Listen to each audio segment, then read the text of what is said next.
It's amusing how life surprises you at times, even in a world such as this, because as I approached whatever was waiting for me up there, I was suddenly reminded that this gigantic structure was the ancient skeleton of an enormous dragon. After reaching my destination, I introduced myself to a local guard, but was also overcome by a sudden surge of kindness and decided to spare another noble creature out of the sheer goodness of my heart. While I did feel called to exterminate all of the disgusting obscenities of this world, that of course neither made me malicious nor cruel.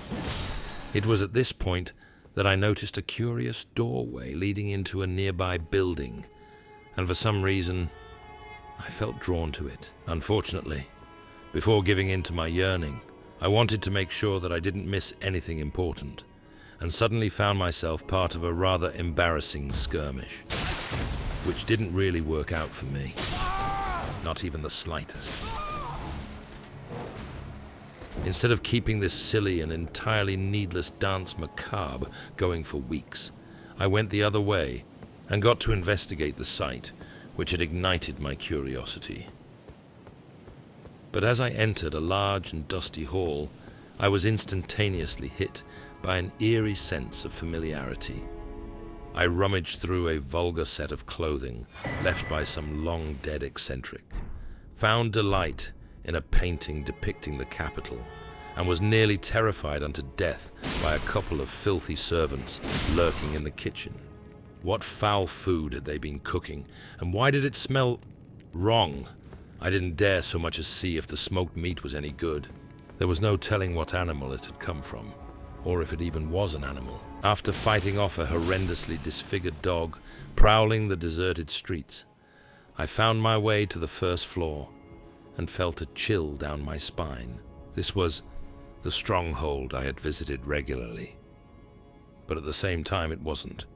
One thing was certain, though. This place was somehow connected to the Round Table Hold. The generous maiden who had given me so much comfort was also missing from this empty container of camaraderie. I hadn't expected to find halls such as these devoid of life, and it pierced me with sorrow as I ran through the dusty corridors. There used to be light here, but now there was nothing but darkness.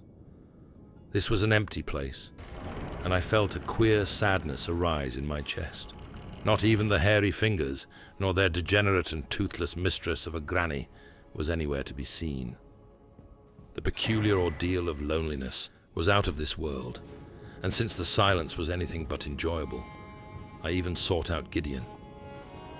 Who could have known that I would end up missing his arrogant voice? In the end, I entered the locked room which the despicable eater of dung had soiled, the vermin who had caused so much suffering for this world, including one of my only friends. Here, I found the sad remains of another one of his victims, doomed to spend eternity deflowered on a bed of corpses. Outside once again, rattled and miserable, I took a deep breath and began an otherworldly ascent. I was going upward, but this part of the journey wasn't done on stairs. Instead, I ran on enormous roots, which had found their way down onto the streets.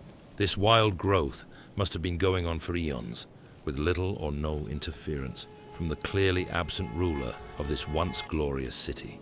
I encountered several uncanny creatures who not only tried to protect this strange territory, but also somehow had become one with the tree they had devoted their lives to. Oh dear, this hardly bode well. Who was that magnificent lord? Then a memory resurfaced. Back in Godric's castle of torn limbs, I had seen a statue. The resemblance was undeniable, but this thing was a mere phantom and didn't boast the imposing lion. It was a petty descendant, a withered fragment of a forefather's strength. Well, almost. I decided this illusion didn't deserve my sword, and just like expected, the mirage wasn't, despite the initial burst of power from its potent kin, difficult to overcome. It was almost as if his movements were orchestrated in accordance with strict principles, and it didn't take me long to realize which patterns were governing his attacks. The victory, however, left me with a bitter aftertaste. I had expected more from someone in the likeness of that unknown and legendary figure.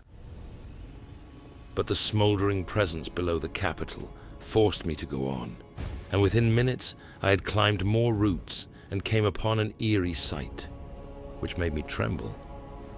I had to tread carefully to avoid long-dead and withered pilgrims who, for some unknown reason, had died here. What had happened to them? Had they been killed, or did they perhaps starve to death while waiting in vain for a divine revelation from an absent god? I never found out. After handling a pathetically lazy assassin drowsing nearby, I hesitantly entered a glorious bedchamber of outright mesmerizing proportions. Had a god lived here?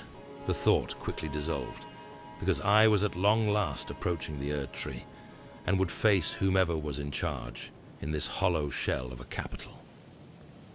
A grand open space came into view, and I saw the silhouette of someone approaching in the distance. But I hadn't expected the words that greeted me. Graceless, tarnished. That voice was familiar.